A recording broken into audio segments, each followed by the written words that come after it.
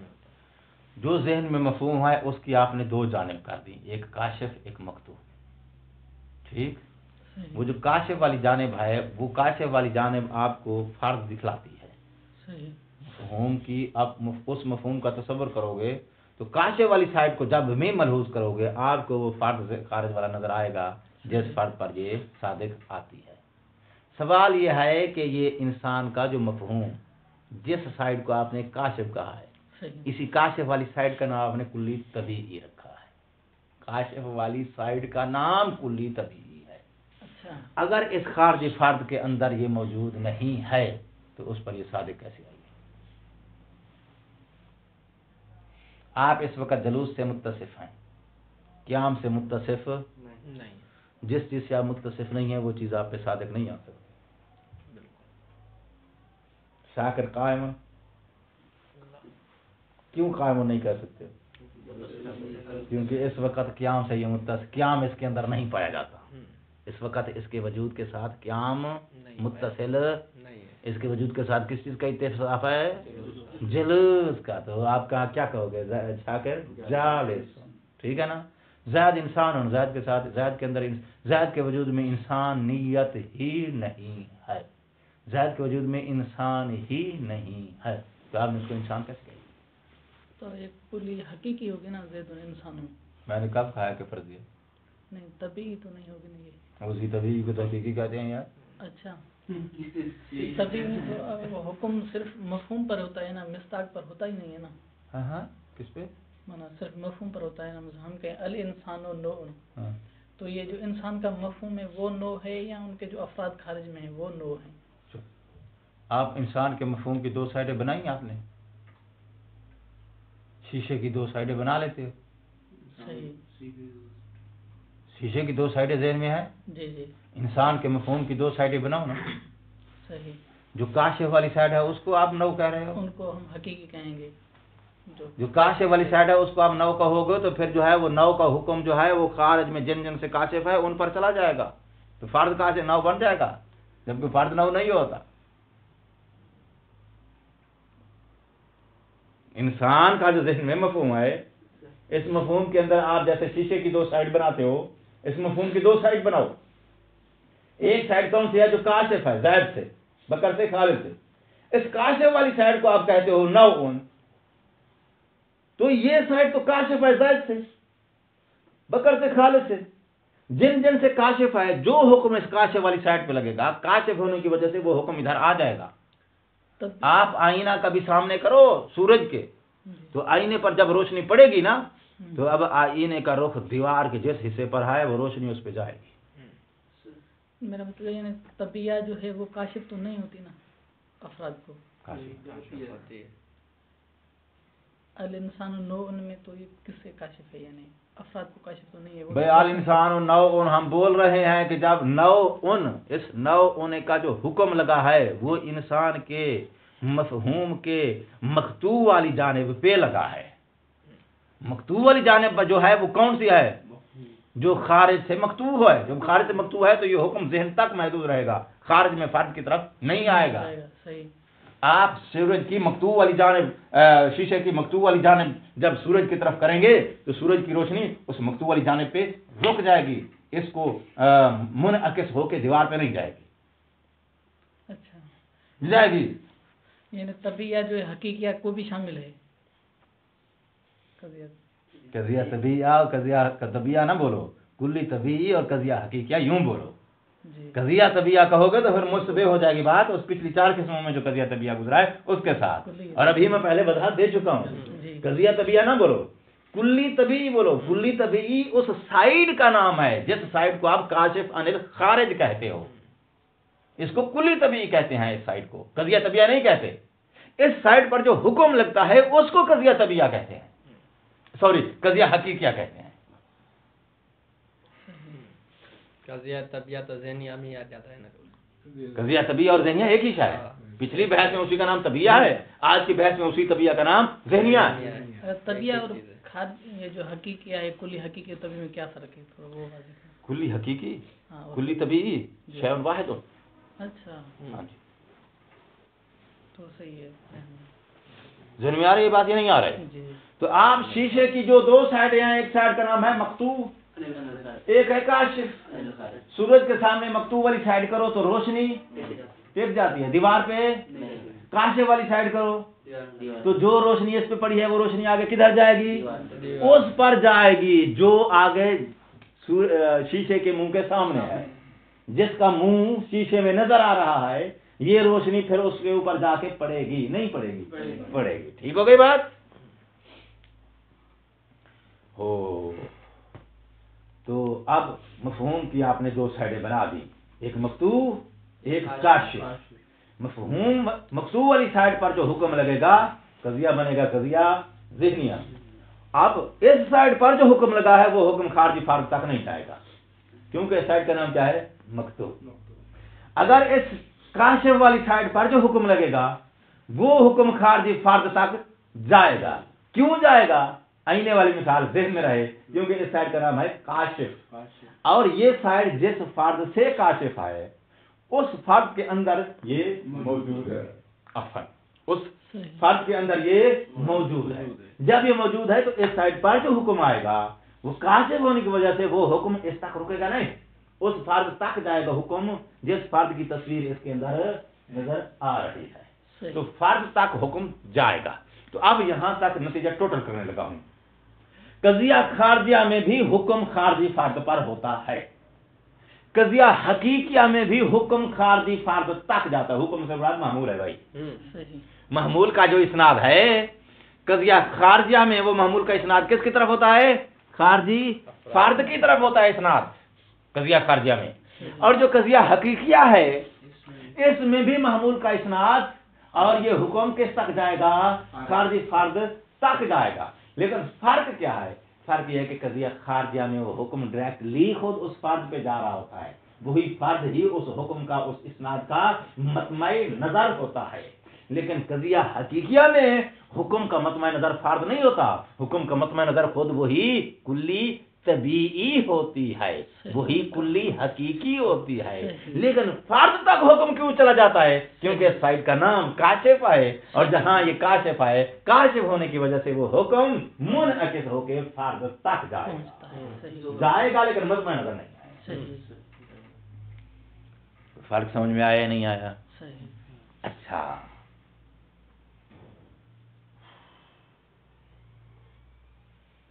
قضیہ خارجیہ میں موضوع وہی خارجی فرد ہوتا ہے. ٹھیک ہے، موضوع کون ہوتا ہے؟ خارجی فرد ہوتا ہے. اور جو محمول ہے اس محمول کو کیا بولتے ہیں؟ حکم. محمول کو کیا بولتے ہیں؟ حکم. نحو میں چلے جاؤ تو کیا بولتے ہیں؟ مسند. ٹھیک ہے، مسند مسند الیہ.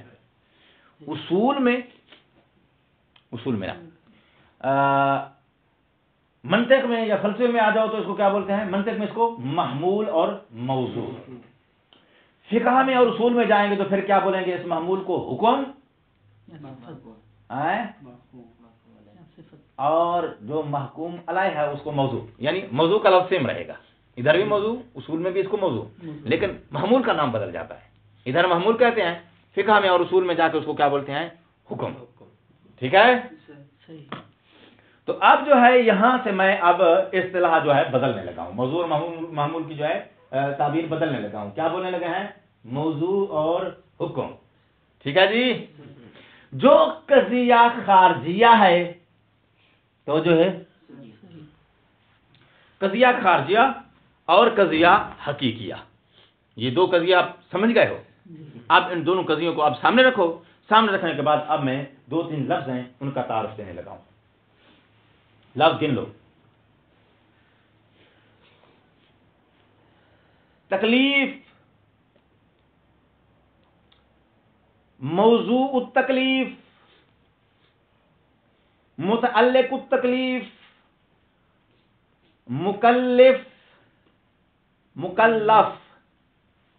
کتنی ہے بھائی؟